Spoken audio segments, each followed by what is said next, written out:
There are so many financial choices to make that it's easy to feel like you're doing something wrong, or maybe everything. But is it really the case? Equally likely is a chance that you're doing something right, too. But how can you judge your scenario? Well, these signs guarantee the fact that you're doing better than most financially. Number 7. You have an emergency fund.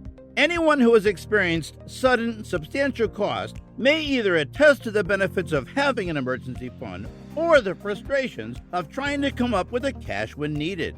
As with most life-related issues, pre-planning is a key factor in successfully weathering the financial storms, and this is where an emergency fund comes into the picture. You might think of an emergency fund as a kind of insurance policy.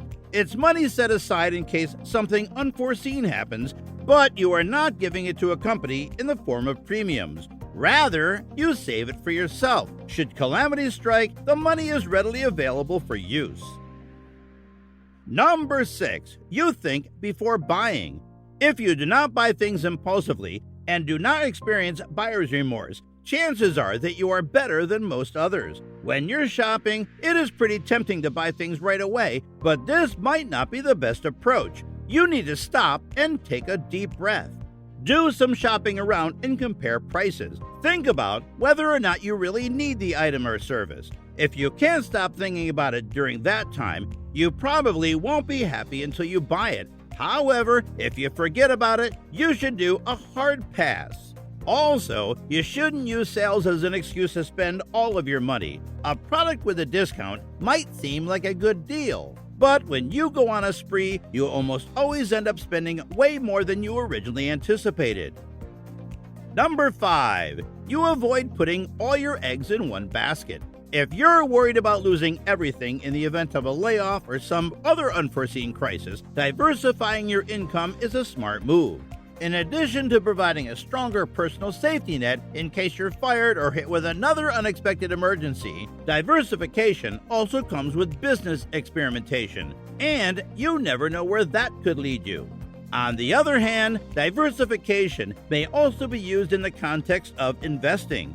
This means putting your money in a lot of different securities and funds in case one or more of them doesn't do so well. To illustrate, consider the energy sector. There is a risk that the share values of several companies involved in the oil and gas industries will fail if oil prices drop. However, the impact of an energy sector downturn on your portfolio can be mitigated if you also have investments in other sectors like tech or health. The same idea may be applied to altogether different asset classes too. For say, with stocks, you can also buy bonds. Number 4. You value insurance.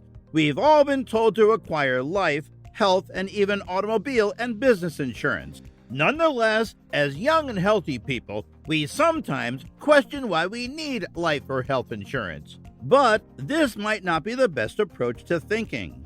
We all need insurance regardless of our health, finances, or driving skills. Insurance provides a financial safety net for you and your family in times of need. No matter how hard you work to improve your life, something unexpected can always happen and throw you into a financial, emotional, and physical loop. While the emotional pain can never be compensated for, if you have enough insurance, you at least won't have to worry about finances during a trying time like this. Number 3. You are free from credit card debt.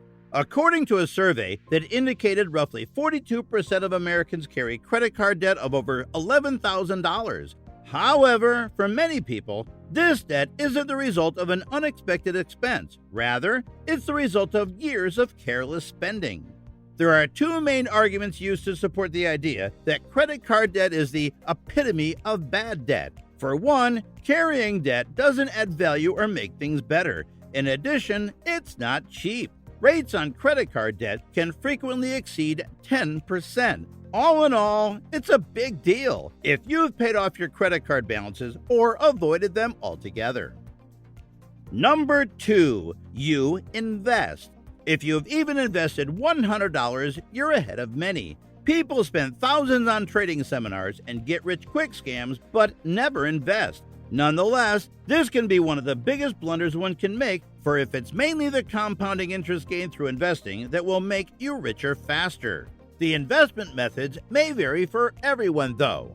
You can defer 10%, 15% or more of your income into a 401k or equivalent retirement plan at work, or you may opt for IRAs and taxable investment accounts. IRAs allow tax-free retirement savings, while a taxable investment account lets you trade stocks, mutual funds, ETFs, and other assets without limits.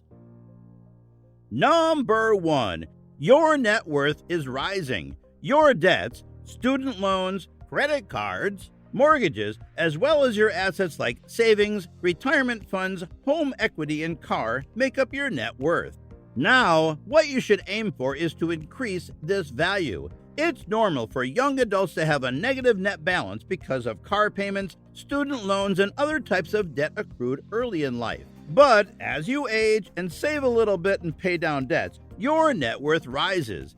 This financial progress may happen slowly, but if it is rising, congratulations! You are doing way good financially. This brings us to the end of this video. If you liked the video, please consider subscribing and sharing so we can keep bringing more content like this. See you next time!